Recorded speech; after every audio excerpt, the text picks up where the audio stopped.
Ilang araw sa inyong lahat mga ka-rider. So isa naman pong reserve sa aming showroom. Congrats in advance sa aming beloved customer. Ma'am, anong pangalan mo, ma'am?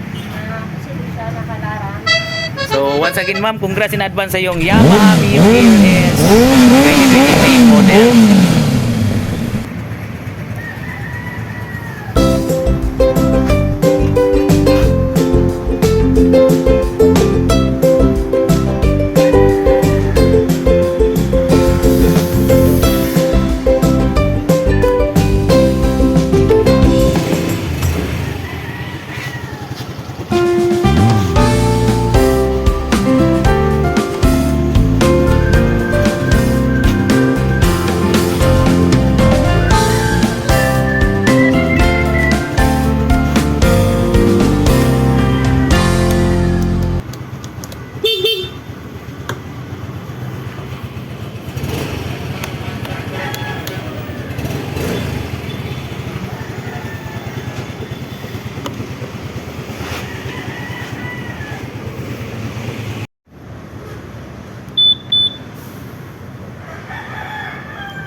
What's up, Madayaw Davao?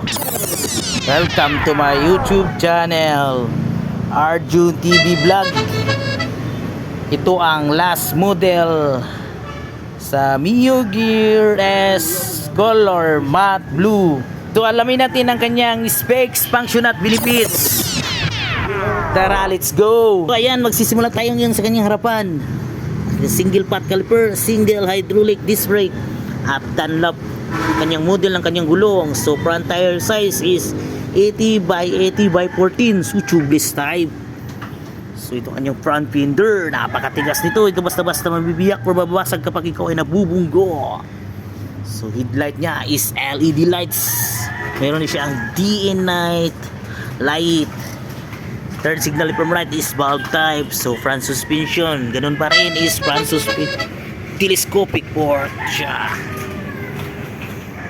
So Yamaha gear emblem, naka blue core, more power, less fuel. Ito kanyang Yamaha Mio Gear, reflectorized decals, stickers at Yamaha emblem logo na nagbibigay background sa yung Yamaha Mio Gear S. So meron din siya anti-scratch protect, side by side. Dito siya kung saan kapag ikay natumpa, hindi ka magkakaroon ng scratch ang iyong Yamaha Mio Gear. Punta tayo ngayon sa left side. Makikita ang high beam, low beam, turn signal left from right, at saka horn. Napakaangas. Ito naman ang kanyang back brake. So sa right side makikita ang throttle, front brake, stop and start system, built-in safety hazard, up, push start. So kapag mag-start ka, kahit saan ka pumiga ng preno, sa harap ba o sa likod, depende sa iyo kung saan ka komportable. So yan. So analog pa rin siya.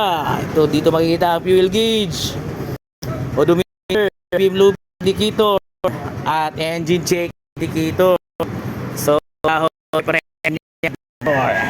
Ngayon sa kanyang tail light is bulb type, diagonally from right, bulb type. So rear suspension niya is unit swing. Love na rin ng model. Ang size niya. Kanyang is 1 by 10, 70 or 10.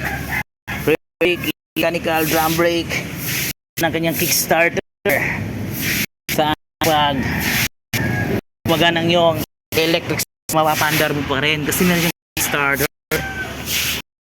Din siyang electric power socket, pwede kang mag-charge gamit yung cellphone. Ignition system is TCI, transistor control ignition. Double hook, ma-fold siya.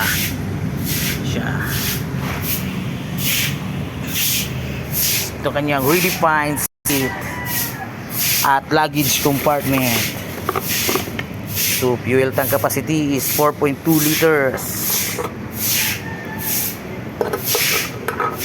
Yan.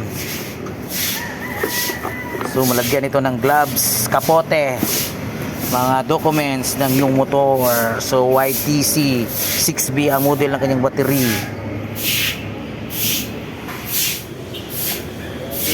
So meron din siyang anti-tip lock. Ito siya.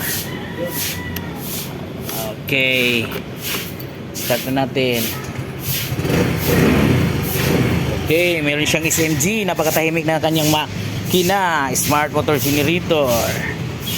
Napakaganda sa kanya. Meron siyang answer box system. Kapag meron kang kaparehong motor, malulukit mo ito kapag press mo yung button. Malulukit mo kung saan mo na parking ang yung motor. Ito siya. Meron siyang answer box system. Completos Ricardos. Right, sa kanyang engine type, meron siyang air-cooled 4-stroke, single overhead cam at 2 valve. Cylinder arrangement niya is single cylinder at displacement of 125cc. At boring stroke na merong 52.4 by 57.9 mm. Compression ratio na may 9.5 by 1. Sa kanyang maximum horsepower, meron siyang 7.0 kilowatts at average of 8,000 RPM with the maximum torque of 9.6 Nm at average of 5,500 RPM. Napaka-power talaga. Lubrication na meron siyang lubrication with sump at engine oil volume na meron Serepet 84 liters. Fuel supply system is fuel injection. Clutch type may tri-centrifugal show at transmission type of V-belt automatic. Frame type niya is underborn. Right, sa kanyang dimension, sa kanyang overall length, width height, meron siyang 1,870 mm by 685 mm by 1,060 mm na seat height na merong 750 mm, wheelbase na merong 1,260 mm at minimum ground clearance of 135 mm. So ikaw ay nag-height ng 5 flat or 5'1", kayang-kaya mo nang magbaniho ng Yamaha Mio Gears color matte blue. So sa kanyang timbang meron siyang 95 kilos. Napakagaan lang. So sa kanyang taillight meron siyang 12V by 21 by 5W by 1. Alright. So, that's all for today, guys. Sana nakatulong ako sa pagbibigay ko ng idea sa inyo. Ride safe, keep safe, and always wear a seven senses. Kung bago ka lang sa aking channel, mag-subscribe at mag-follow na sa aking page, Arjun TV Vlogs.